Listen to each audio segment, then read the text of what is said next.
macam saya kata tadi kenapa? Okey, dia bermula. Kenapa tindakan untuk mengatakan ROS ni semua sangat signifikan? Dia sangat signifikan sebab pernah berlaku dalam UMNO, pengharaman UMNO tahun 1980-an dahulu bermula dengan beberapa orang, 11 orang tak salah ya, membawa petition kepada ROS menyatakan bahawa UMNO pada waktu itu tidak melaksanakan pemilihan ataupun mesyuarat bahagian ke pemilihan bahagian, menyebabkan UMNO diharamkan.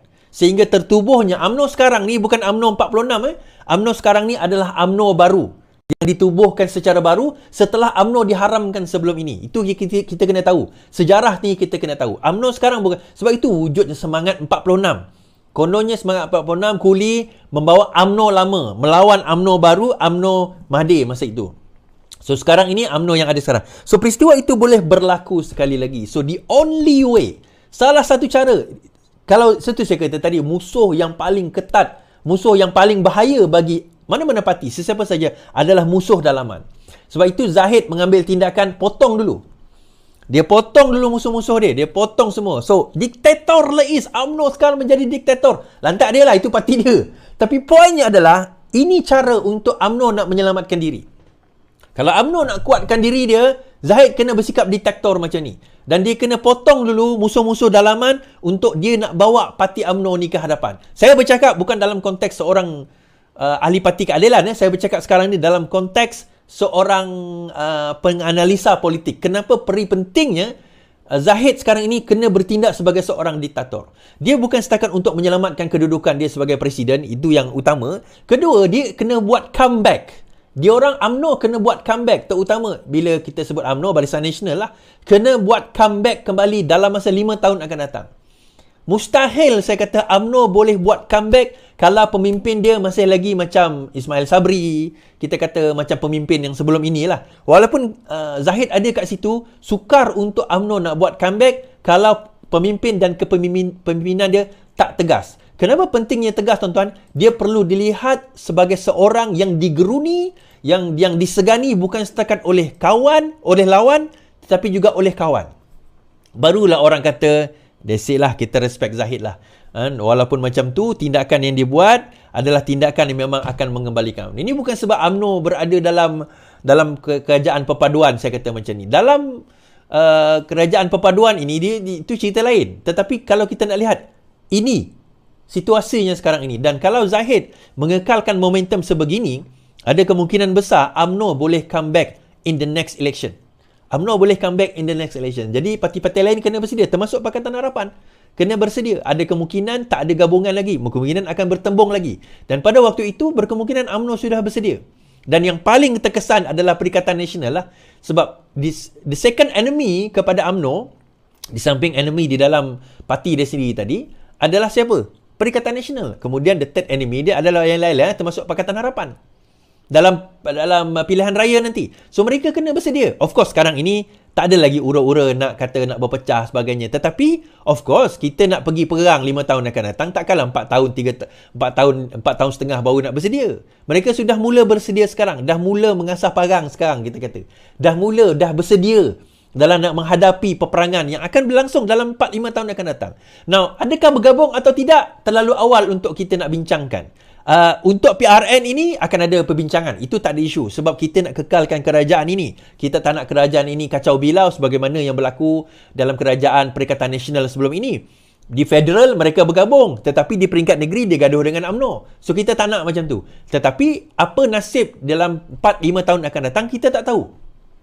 Tak ada siapa boleh predict. Apa akan berlaku. Itu nanti.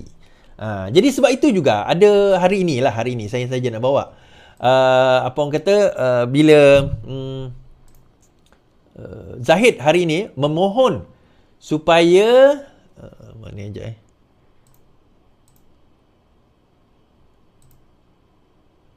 mana Zahid? Pasport dia kembali dikekalkan. Okey.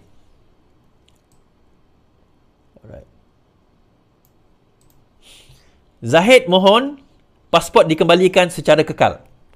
Kuala Lumpur. Datuk Seri Ahmad Zahid hari ini memohon Mahkamah Tinggi mengembalikan pasport antarabangsa miliknya secara kekal secepat mungkin bagi membolehkan dia menjalankan tugas rasmi sebagai timbalan Perdana Menteri dengan lancar. Menurut Ahmad Zahid, beliau membuat permohonan itu dengan niat baik bona fide yang hanya bertujuan memohon kebenaran bagi pelepasan pasport antarabangsa supaya mendapat menjalankan tugas rasmi. Pasport itu sebelum ini diserahkan dan berada dalam simpanan mahkamah sebagai syarat jaminan tambahan setelah beliau didakwa dengan 47 tuduhan rasuah, pecah amanan dan pengubalan wang haram, dana Yayasan Akal Budi yang kini dalam peringkat bela diri.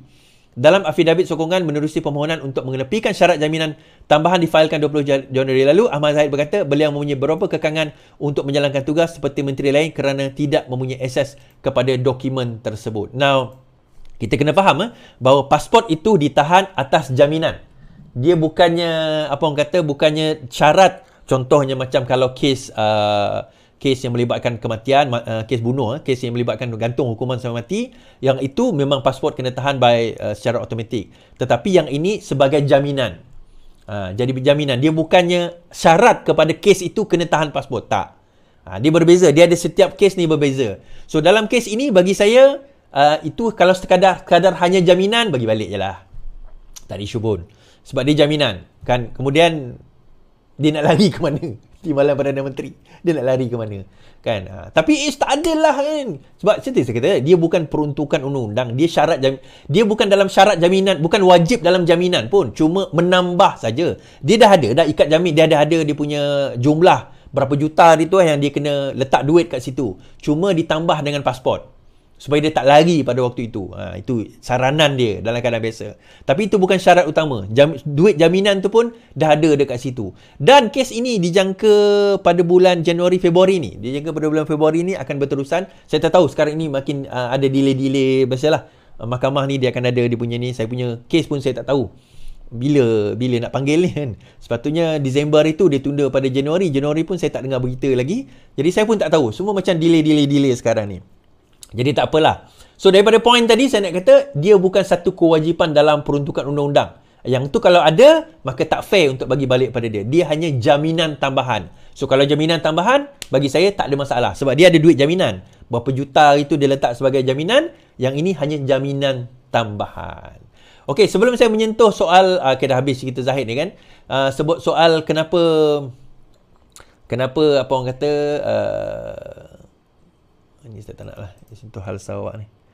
Kenapa Anwar ni sangat penting kenapa Turki itu sangat penting kepada strategic planning, kepada strategi relationship kita di Malaysia. Saya nak bawa tentang semalam punya isu lah, HDB, Housing and Development Board daripada Singapura, yang PAS dan juga Bersatu main isu itu. Malah saya kata semalam Sanusi dia siap buat ceramah. Saya dengar ceramah dia kata, inilah dia orang DAP. Inilah dia orang DAP, orang Cina yang sekarang ini cuba nak merampas tanah kita. Inilah dia DAP Cina, DAP Cina, Cina DAP, Cina DAP, DAP. Kan? Ini mainan dia Sanusi ni. Dan ramai jugalah orang percaya kan. Okey. Dia tak cerita pun kepada kita kenapa dia nak ambil HDB tu. Dan Ngah Komeng pun kata dia ambil HDB ni bukan tujuan apa, bukan tujuan dia nak mengenepikan kepakaran pakar-pakar kita dalam KPKT, tetapi sekurang-kurangnya kita jangan bodoh sombong. Kita kena belajar daripada bagaimana sebuah negara yang hanya mempunyai tanah sekangkang kera, tetapi dia boleh memberikan satu kemudahan kepada rakyat dia. Kat mana tanah sekangkang kera kat Malaysia ni is? Saya boleh sebut Kuala Lumpur. Sekarang ini Kuala Lumpur berapa Bumi Putera lah. Orang Malaysia berapa banyak yang mampu. Kenapa? Yang ada pun rumah-rumah flat yang semakin uzur sekarang ini. 5 flat ni tuan-tuan, 50 tahun lebih kurang macam tu, dia dah kena roboh, kena buat baru. Itu minimum lah 50, 60, 70 tahun saja list dia. Jadi sebab itu kita kena faham. Ni saya bacakan, kawan saya juga rakan bina negara kita, rakan LTL kita, dia orang Singapura. Dia ada multi, nanti jangan marah aku. Dia kata dia orang Malaysia tapi dia ada keluarga di Singapura. Dia duduk di Singapura ke dia orang Singapura? Tak tahulah, nanti tolong PM saya. Okey, saya baca dia punya statement Saya baca dia punya statement. Dia kata okey, saya baca. Okey, tapi sebelum saya nak baca tu, saya nak baca dulu kenyataan daripada Ngah Komeng. Okey.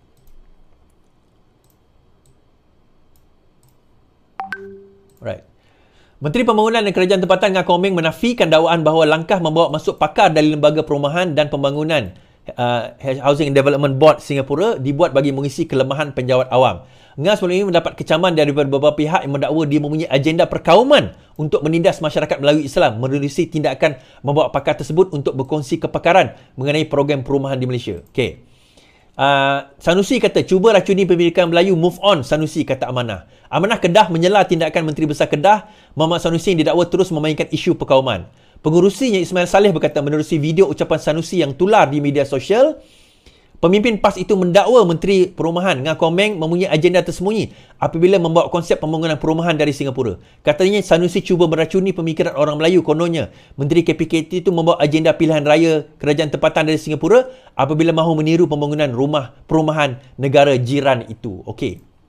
Ini antara statement lah, ada lagi statement-statement lain yang kononnya dia kata inilah cubaan untuk orang Cina nak apa orang kata nak menyempitkan Melayu, nak membuang hak Melayu dan sebagainya. Okey, saya baca kenyataan kawan saya ni yang duduk di Singapura yang sekarang ni melalui skim HDB. Orang Melayu, ni bukan Cina tuan-tuan, ni Melayu. Saya malah nak sebut nama dia, minta maaf. Dia kata untuk info sikit dia kata. Dia kata, Singapura ini, rumah adalah dijamin setiap keluarga akan dipastikan. Singapura ini, rumah adalah dijamin setiap keluarga akan dipastikan akan dapat rumah. Itu yang pertama. Kedua, daftar saja nikah, kita dah boleh register untuk miliki rumah. Ini Singapura, daftar nikah je, dah boleh register untuk milik rumah. Kalau tak kahwin pula, hanya setelah usia kita 35 ke 40 tahun, kalau tak salah lah, baru boleh layak untuk membeli rumah HDB. Kita tidak boleh memiliki lebih dari sebiji rumah. Sekaya mana sekalipun satu keluarga hanya boleh ada satu biji rumah saja. Ini untuk Singapura lah. Contoh, kalau kita punya rumah HDB dan kemudian nak upgrade ke kondo, teres atau banglo, maka rumah HDB tersebut harus diserah atau dijual kembali. Kemudian, sekiranya owner meninggal, macam kes aku, dia kata, rumah, apa dia cakap ni? Rumah dah baru ditukar ke nama wife. Maka aku boleh pegang kalau status aku masih PR. Ini saya tak nak sebut nama dia. Tapi kalau aku give up PR, maka aku tak boleh mewarisi rumah tersebut. Okey, saya tak nak baca yang detail lah. Ada dia terus detail pasal dia dan keluarga dia. Bila beli rumah HDB ni, installment akan dibayar dari duit CPF dalam kurungan EPF. Kalau negara kita, EPF. Kalau kata installment RM300 dan contribution CPF kita $1,000 Singapore dollar sebulan, maka $300 itu akan dibayar installment dan $700 daripada akaun kita akan masuk ke dalam akaun CPF kita. Maksudnya kalau kita bayar $1,000 kepada EPF, $300 tu akan untuk bayar rumah HDB tu. $700 masuk dalam akaun kita punya EPF atau CPF dia. Dan kena ingat dekat Singapura CPF dia orang 21% employer, 23% employee. Macam kita 11% employee, 12% ke 13% employer. Okay. So bila dah beli rumah, duit gaji yang kita selalu bawa balik tak 1 sen pun kurang sebab installment dibayar daripada contribution EPF. Ini teknik yang digunakan oleh HDB ya. Part paling best rumah aku, dia kata. Masa beli dulu hanya 180,000 Singapore dollar. Aku ambil loan 25 tahun. Loan 80,000 dan bayar bulanan aku hanya $278 sebulan. Jangan convert $278 sebulan. Hanya HDB saja yang bagi interest paling rendah. Maksudnya, dia beli daripada HDB. Dia bukan beli daripada bank. Daripada pemaju. Okay? Hanya HDB saja bagi interest paling rendah bagi menjamin tiap keluarga punya sebiji rumah. Bayangkan, tuan-tuan ada rumah di KL tapi bayar 280 je sebulan. Bayar macam tu, ringgit. Pernah bawa balik family ke KL, yang tu tak penting lah, pasal sewa sebagainya. Moga harap dapat bagi sikit penjarahan pada kau atas pengalaman peribadi sendiri. Rumah yang dimiliki tidak boleh disewakan sekiranya owner berada atau bekerja dalam di Singapura. Tetapi dibenarkan sewa hanya sekiranya kita tidak bekerja atau tinggal di Singapura. Tambah sikit lagi dia kata, rumah HDB juga boleh dari semasa ke semasa. Ini menarik. Rumah HDB dia kata dari semasa ke semasa kejap. Akan di-upgrade juga. Siapa upgrade? HDB upgrade tau. Bukannya orang rumah upgrade. Macam tambah baik, tambah bilik atau renovate oleh kerajaan. Kerajaan yang renovate dan juga tambah bilik tu. Bayangkan tuan-tuan ada rumah dibagi oleh kerajaan renovate dan tambah bilik. Dan bila government yang renovate akan ada subsidi. Selalunya owner hanya bayar 20%. Contohnya bila dia renovate kena tambahan katakanlah 50,000, dia hanya bayar 20%, 10,000 saja. Macam rumah aku sebelum COVID, mereka renovate 2 toilet dan main door. Kami hanya bayar $800 saja. Balance-nya semua subsidize government. Dan biasanya bila government upgrade, dia akan upgrade sekali block by block. Kita kena buat at least dalam KL saja, hanya satu rumah bagi satu keluarga. Jadi tuan-tuan, nampak?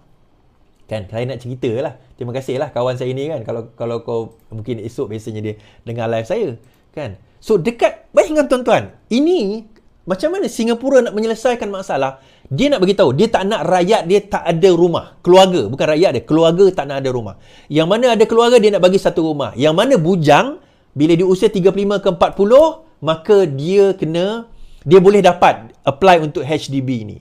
Ni kalau untuk kawasan-kawasan yang banyak tanah, mungkin tak apply lah. Tetapi untuk kawasan yang orang kata terlalu mahal seperti Kuala Lumpur, even Selangor, setengah-setengah area di Selangor, even setengah-setengah area sekarang ini Negeri Sembilan pemula membangun, Penang for example, boleh apply benda-benda ini. Jadi apa yang kita boleh belajar? Ini kawan saya, pengalaman dia sendiri. Maksudnya kita boleh guna adaptasi perkara tersebut. Faham? Jadi harap benda ni, sebenarnya itu bila saya baca kenyataan daripada Wan Saiful Wan Jan semalam, saya dengar kenyataan daripada Sanusi, dia tak bahaskan daripada segi kenapa nak bawa HDB, apa keburukan bawa HDB ni. Dia duk bahas apa? Oh, kalau kita bawa HDB ni, maka kita akan kehilangan hak Melayu, Cina akan ambil alih. Itu dia punya argument. Jadi macam, apa argument kau sebenarnya ni? Kan apa sebenarnya argument? Tak nampak argument. Dia duk main perkauman, tuan-tuan. So, dia tak bahaskan, okeylah kalau kau tak puas hati, bahaskan secara kenapa HDB ni tak bagus. Kenapa HDB ni satu syarikat yang tak elok sebenarnya kita ambil. Patutnya kita guna kepakaran kita sendiri atau whatever lah. Selama puluhan tahun di dalam negara kita ni, kita tak berjaya menyelesaikan masalah pendapatan penduduk. Saya tanya tuan-tuan, berapa ramai dekat sini yang ada tanah milik sendiri tak menyewa? Ataupun at least rumah milik sendiri yang tak menyewa? Saya tahu even dekat Sarawak kami sendiri ni, ramai di kalangan kami ramai sebenarnya duduk either rumah parents atau menyewa. Tanah ataupun rumah milik sendiri tu, walaupun sebesar-besar alam rumah tu, tak ada. Even kalau yang ada tanah pun, tanah dia TOL, Temporary Occupation License maksudnya. Tanah yang kerajaan punya. Bukan tanah milik dia yang boleh kerajaan ambil pada bila-bila masa. Poinnya dekat sini adalah, kita tak berjaya menyelesaikan masalah penduduk dan kependudukan dalam negara kita, dalam kadar harga rumah makin mahal. Tapi kita duk komplain, kenapa orang Melayu kita tak mampu beli rumah? Kita tak ada jalan penyelesaian. Macam mana nak menyelesaikan masalah harga rumah mahal? Tapi bila kita nak bawa satu kepakaran daripada luar, yang boleh menyelesaikan masalah kita, kita duk kata main kaum. Kita kata China nak take over. China tu nak bagi harga rumah murah supaya orang Melayu boleh miliki rumah. Kau ada penyelesaian? Tak ada. Sanusi boleh cerita lah. Dia cerita kat Kedah. Kat Kedah rasanya paling mahal kat mana? Alostar? Langkawi kot. Negeri lain, tempat lain rasanya tak mahal. Mungkin Sungai Petani lah. Tak tahu dalam tempat lain kan. Betul? Okay, so